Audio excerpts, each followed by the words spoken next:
श्री राम जय जय राम। श्री राम जय जय राम। श्री राम जय जय राम। श्री राम जय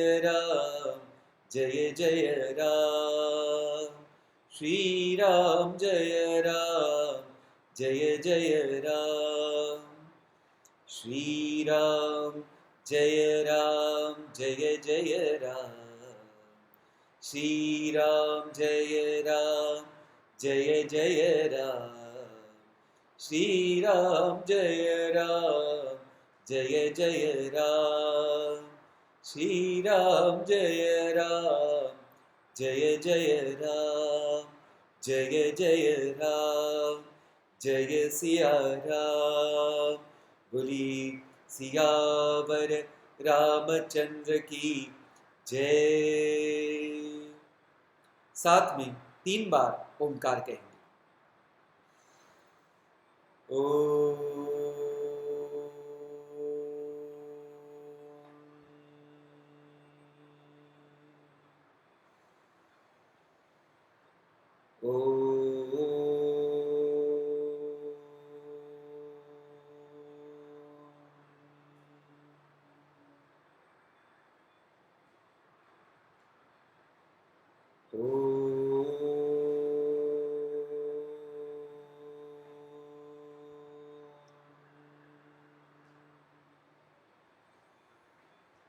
ओम सहनाववतु सहनौ भुनक्तु सह वीर्यं करवावहै तेजस्विनावधीतमस्तु मा विद्विषावहै।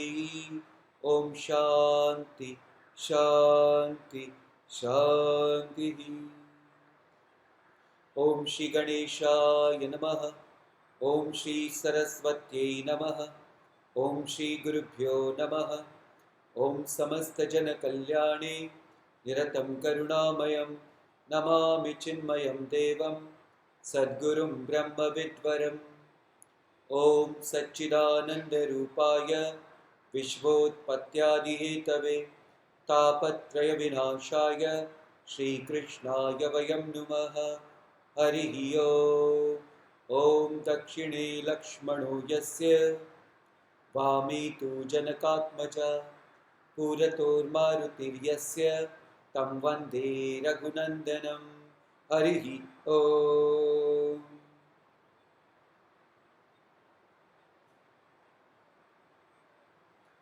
हरिओम।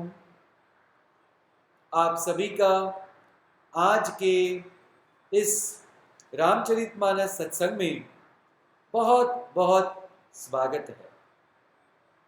और हमने जो ये प्रसंग देखा है केवट जी का, तो केवट जी के प्रसंग से हमको एक बहुत सुंदर बात पिछले सत्संग में पता चली, और वो है भक्त का हृदय कैसा होता है। कि भक्त के हृदय में सिर्फ भगवान और भगवान ही वास करते हैं, और भक्त को भगवान और भगवान के सिवा अन्य कोई चीज का कोई भी लोभ मोह नहीं होता है। जैसे हमारे केवट महाराज जी ने, जब उनको सौभाग्य मिला भगवान को नाव में बिठा करके इस किनारे से उस किनारे ले जाने को, तो कोई साधारण व्यक्ति अगर होता तो बस कुछ न कुछ मांग लेता और भगवान उसको दे भी देते, वो बस संसार की कुछ बात होती। लेकिन केवट जी ने ऐसा नहीं किया। उन्होंने तो जब भगवान सामने आए तो अपना तो उद्धार किया ही किया, अपने साथ अपने सारे परिवार जनों का तथा अपने सारे पूर्वजों का भी उद्धार कर दिया। इस भगवान को बस चरण कमल को पूरी तरह से धो करके और आशीर्वाद पा करके। और अभी देखो ना, जब नाव में बिठा करके गंगा जी के उस पार ले गए तो क्या हो रहा है, आइए देखते हैं। दोहा नंबर 101, अयोध्या कांड, चौपाई नंबर 1। उतरी ठाड़ ए उतरी ठाड़ ए भय उतरी ठाड़ भय सुर शरीरेता सिया राम गुगल लखन समेता। सबके सब कौन कौन? निषाद राज, लक्ष्मण जी, सीता जी और रामचंद्र जी नाव से उतर करके गंगा जी की जो रेत बालू उसमें खड़े हो गए। केवट केवट उतरी दंडवत कीना। केवट भी अपने नाव से उतर गए और साष्टांग दंडवत किया फिर से भगवान की श्री चरण कमलों को। तभी प्रभु सकुच एहि नहीं कछु दीना। भगवान के मन में थोड़ा संकोच हो गया कि देखो, इस केवट ने कुछ भी नहीं मांगा है और हमें गंगा जी के पार भी कर दिया और मैंने इनको कुछ दिया नहीं।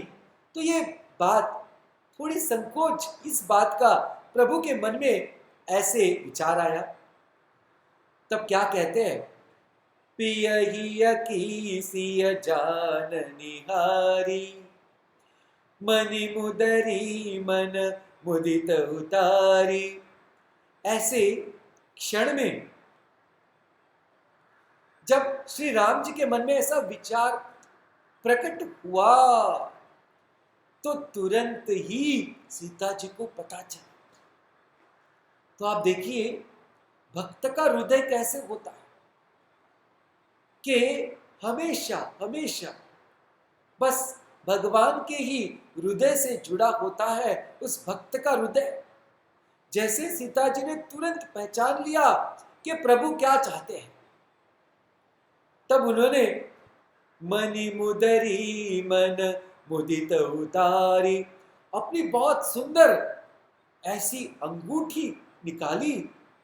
अभी सीता जी जो जगदम्बा इस पूरे सृष्टि की माता है, उसकी वो चेतन अंगूठी। कहे कृपाल लेही उतराई। जब उतार करके राम जी को दी वो अंगूठी और राम जी ने केवट को देनी चाहिए। केवट चरण कहे अकुलाई। फिर से राम जी के चरण पकड़ लिए व्याकुल होकर के। और अभी क्या कहते? बहुत ही सुंदर बात। नाथ आजू में का नहीं पावा मिटे दोष दुख दारिद दावा। बहुत काल में कीनी मजूरी आजू दीन विधि बनी भली बूरी। केवट जी का ये मन इतना सुंदर है। वो कहते हैं नाथ आज मैं का नहीं पावा। ओ भगवान, आज आपके चरण कमल को स्पर्श करके, आज आपके चरण कमलों को धो करके मिटे दोष दुख दारिद दावा। भगवान, मेरे तो सारे के सारे दोष जो थे, पता नहीं कितने जन्मों में मैंने कौन से क्या क्या कर्म किए होंगे और उस कर्म से मैंने क्या क्या दोष पाए होंगे, आज आपके चरण को स्पर्श करके, आज आपके चरण को धो करके वो सारे के सारे दोष चले गए। भगवान, दुख दारिद दावा, सारे दुख जो थे, भगवान आप तो आनंद स्वरूप हो और आनंद स्वरूप को जब मैंने छू लिया तो बस जो भी कोई दुख अनेकों जन्म के इस मन बुद्धि में घर करके बैठे भी थे, वो सारे के सारे धुल गए। दारिद्र्य, बस छोटी मोटी आमदनी मेरी थी, पर भगवान वो तो आमदनी व्यवहारिक स्तर पर वैसे ही रहेगी, या आपके आशीर्वाद से जो भी मिलेगा। पर आज तो मैंने वो पाया है जीवन का कि उससे बड़ा कोई ऐसा वरदान इस ब्रह्मांड में किसी को नहीं मिल सकता। तो मैं तो इस ब्रह्मांड का सबसे श्रीमंत ऐसा बन गया, मेरी दरिद्रता सब चली गई। कहते हैं बहुत काल मैं कीनी मजूरी, ओ भगवान, इसके पहले तक, आज के पहले तक तो मैं बस मजूरी ही करता था। यानी क्या? मजूरी यानी काम करो और पैसा लो। मैं ये आपको काम करके देता हूं और उसके बदले में मुझे क्या मिलने वाला है? तो बस इसी को तो मजूरी कहते हैं। जिसका मन बस ये मैं करूं तो मुझे क्या मिलेगा, ये मैं करूं तो मुझे क्या मिलेगा, ऐसे ही भाव में फंसा रहता है। तो ये सब जिसके भी मन में ऐसा भाव है वो तो मजूरी हो गई। स्वामी चिन्मयानंद जी पूज्य गुरुदेव बहुत सुंदर बात कहते हैं।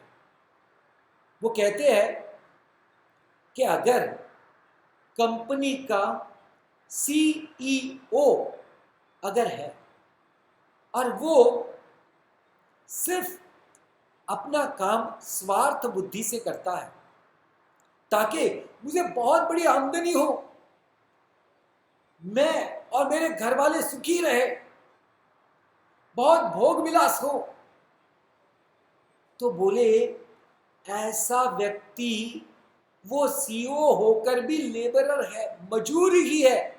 बोले ऐसा क्यों?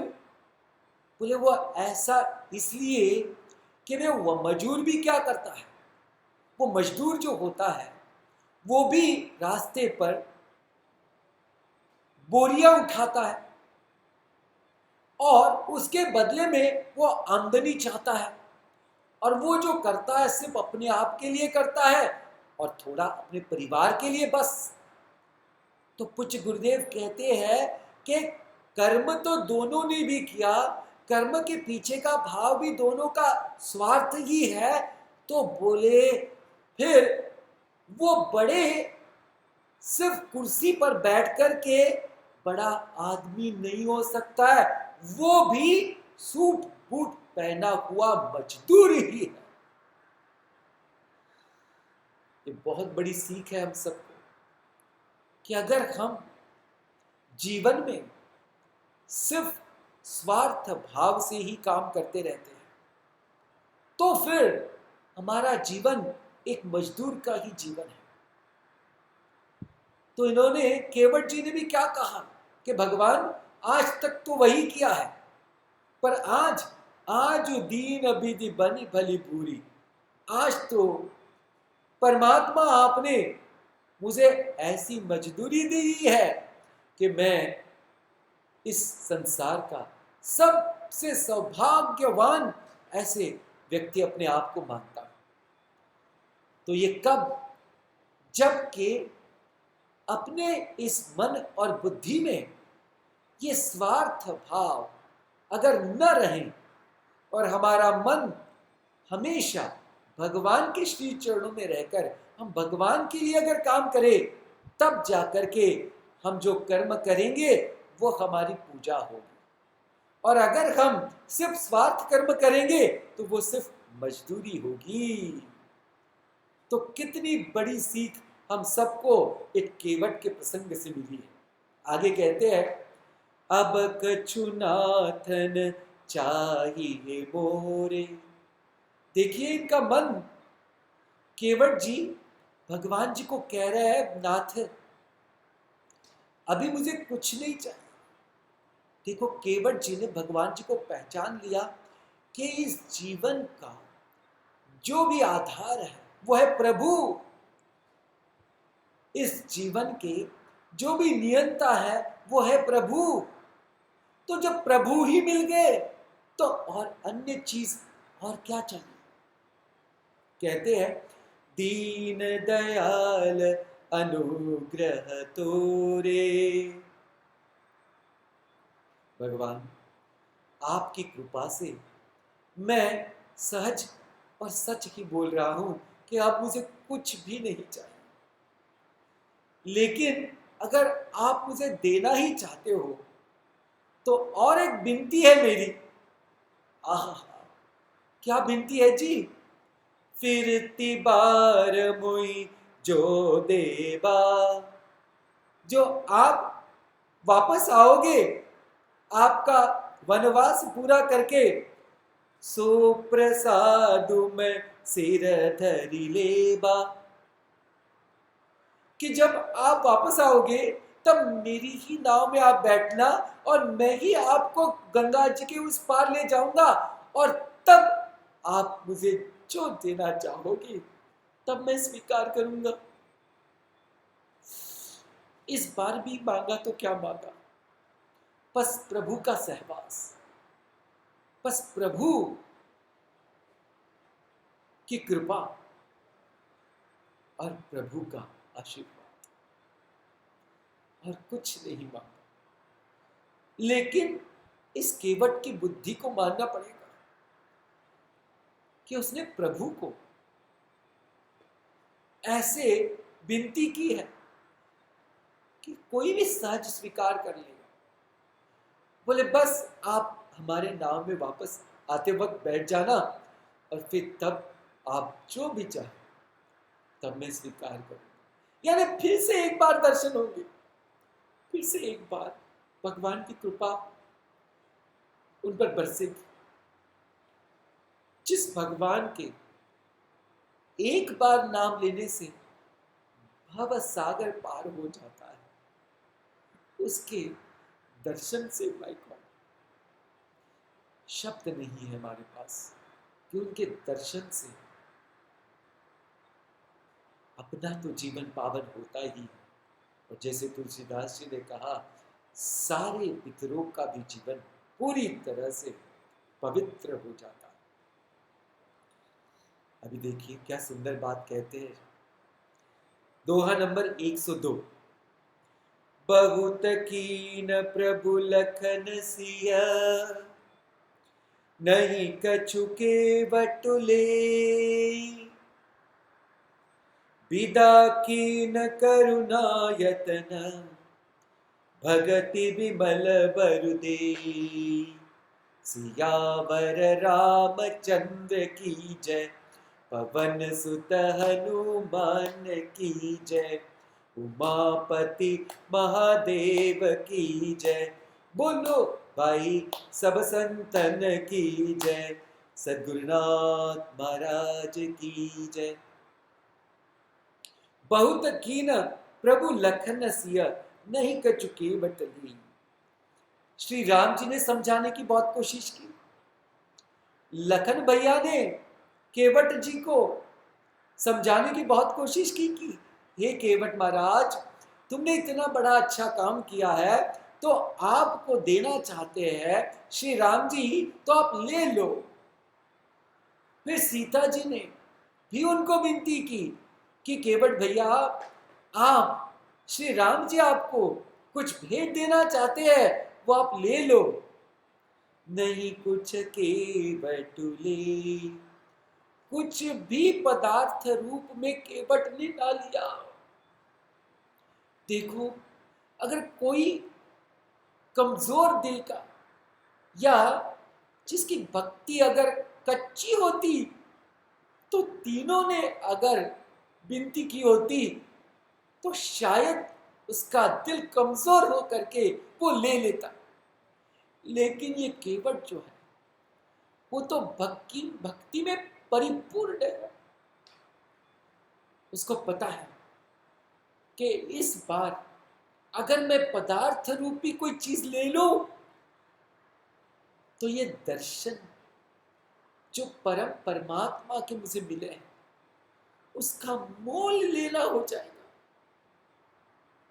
और ये जो सौभाग्य मैंने पाया है, उस सौभाग्य का ये मोल, इससे तो जो मैंने पाया है वो सारा मिट जाएगा। तो कहते हैं विदा कीन करुणातयन करुणायतन, करुणा के सागर भगवान जब उन्होंने देखा कि केवट जी तो किसी तरह से मानने को तैयार नहीं है, तब हमारे भक्तवत्सल भगवान, भक्तवत्सल करुणा निधान, उन्होंने क्या किया? क्योंकि भगवान जब आते हैं तो दिए बगैर तो जा ही नहीं सकते, तो ऐसे भगवान ने क्या दिया है? भगत विमल बरुती, भगवान की विमल भक्ति केवट को दी थी।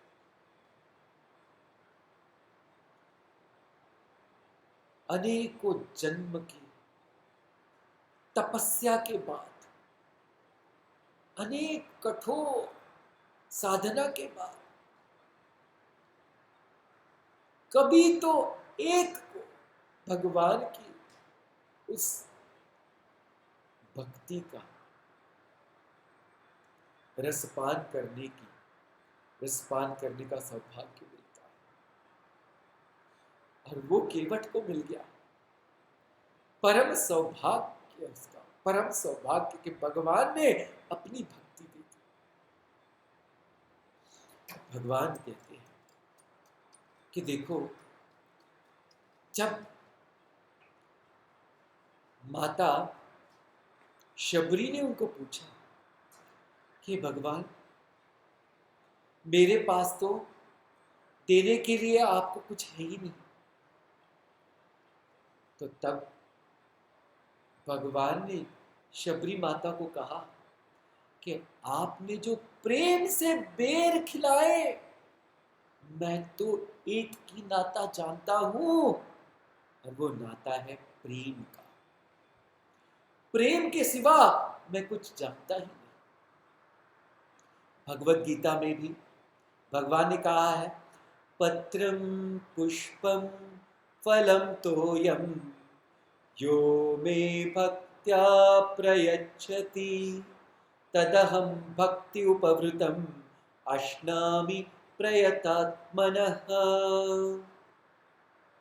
देखो जी कि भगवान कह रहे हैं कि जो भक्ति से, प्रेम से, पत्रम पुष्पम फलम तोयम, अगर पुष्प यानी एक पुष्प भी अगर दे दे, या अगर एक झाड़ का पत्ता भी दे दे, अगर इतने पानी के राशि में से एक पानी का बूंद अगर प्रेम से दे दे, यो में भक्त्या प्रयच्छति, अक्तर भक्ति से दे दे, तो मैं उसे प्रेम से ग्रहण करता हूं। देखो, ये इतनी बड़ी बात है कि हम सबको ध्यान में आना चाहिए कि भगवान अपने भक्तों से चाहते क्या है, भगवान अपने भक्तों से चाहते क्या है। तो इस केवट के प्रसंग से क्या सीखा है हमने? देखना कि जब केवट का मन इस सारे संसार के पदार्थों के प्रति पूरी तरह से वैरागी है, उसने इस संसार की कोई भी चीज भगवान को नहीं मांगी, न उसका मन कोई भी चीज में अटका हुआ है। ये पता कैसे चला भगवान को? क्योंकि बार बार विनती करने पर भी जब केवट ने प्रभु से इस संसार में की कोई भी चीज लेने से इनकार कर दिया, और बोला बस आपकी कृपा, आपका आशीर्वाद, यही मेरे लिए सबसे बड़ी चीज है। तो मेरे भाइयों बहनों, माता पिता सभी लोग, आपको सहृदय विनती है कि ये लक्षण जो भक्ति का है, कि भगवान से अगर हम बस भगवान को ही माने, भगवान से अगर हम भगवान की भक्ति को ही माने बस, और अगर जिसको भक्ति मिल गई, जिसको भगवान का प्रेम मिल गया, तो इस संसार में उसको और किसी अन्य चीज की जरूरी ही नहीं है। क्यों? क्योंकि भक्ति परिपूर्ण है, प्रेम यह परिपूर्ण है, और प्रेम ये शुद्ध है, प्रेम ये पवित्र है, प्रेम सबका हितकारी है। ऐसा गुण, ऐसा लक्षण, ऐसी प्रभु की कृपा अगर हम सब पर हो गई तो हमारा जीवन सफल सफल पूरा सफल होगा। तो केवट के प्रसंग से और भगवान के केवट के साथ जो उन्होंने व्यवहार किया, कि जब केवट ने कुछ नहीं मांगा, कुछ नहीं चाहा, तब ऐसे हृदय को देख करके, ऐसे हृदय को जान करके भगवान ने उनको अपनी भक्ति दे दी। और भगवान जब किसी को भक्ति देते हैं तो कहते हैं भक्ति से यानी प्रेम से मैं बंध जाता हूं। तो भगवान भक्त से बंध जाते हैं, यानी हमेशा हमेशा भगवान हमारे साथ रहते हैं। कोई भी क्षण ऐसा नहीं होता है कि जिसकी वजह से भगवान हमसे दूर जाए। भगवान कहते हैं फिर से भगवत गीता में, यो मां पश्यति सर्वत्र सर्वं च मयि पश्यति तस्याहं न प्रणश्यामि स च मे न प्रणश्यति। प्रेम तो ऐसा होता है कि सब तरफ वो भगवान को देखने लगता है, और जब वो सब तरफ भगवान को देखने लगता है तो भगवान में ही सबको भी देखता है। जब ऐसा सुंदर हृदय इस भक्त को मिल जाता है तो भगवान कहते हैं ये भक्त कभी मुझसे दूर नहीं हो सकता है, न मैं कभी इस भक्त से दूर हो सकता हूं। ऐसे भक्ति को पाने के लिए जो हृदय चाहिए वो कैसा चाहिए? सच्चा प्रेम करने वाला। और जीवन कैसा हो? निस्वार्थ कर्म करने वाला। और इस पूरे संसार से हमारा नाता क्या हो? संसार भगवान का ही रूप है, इसलिए भगवान के हम सेवक हैं। तो हर कर्म सेवक बन के अगर हम करें तो सारे हमारे कष्ट, दुख, दरिद्रता, दोष धुल जाएंगे। कैसे? भगवान के कृपा आशीर्वाद से। बस एक भक्त को और क्या चाहिए? आइए भगवान का नाम स्मरण करते हैं। जय सिया राम, जय जय सिया राम, जय सिया राम, जय जय सिया राम। बोलो राम राम राम राजा राम, बोलो राम राम राम राजा राम। जय सिया राम, जय जय सिया राम, जय सिया राम, जय जय सिया राम। राम राम राम राम राम राम राम, राम राम राम राम राम राम राम, राम राम राम राम राम राम, राम राम राम राम राम राम। जय सिया राम, जय जय राम, जय सिया राम, जय जय राम, जय सिया राम, जय जय राम, जय सिया राम, जय जय राम, जय सिया राम, जय जय राम, जय सिया राम, जय जय राम, जय सिया राम, जय जय राम, जय जय राम, जय जय राम, जय सिया राम, बोली सियावर रामचंद्र की जय। पवन सुत हनुमान की जय। बोलो भाई सब संतन की जय। सद्गुरुनाथ महाराज की जय। ओम पूर्णमद पूर्णमिदं पूर्णात् पूर्णमुदच्यते पूर्णस्य पूर्णमादाय पूर्णमेवावशिष्यते।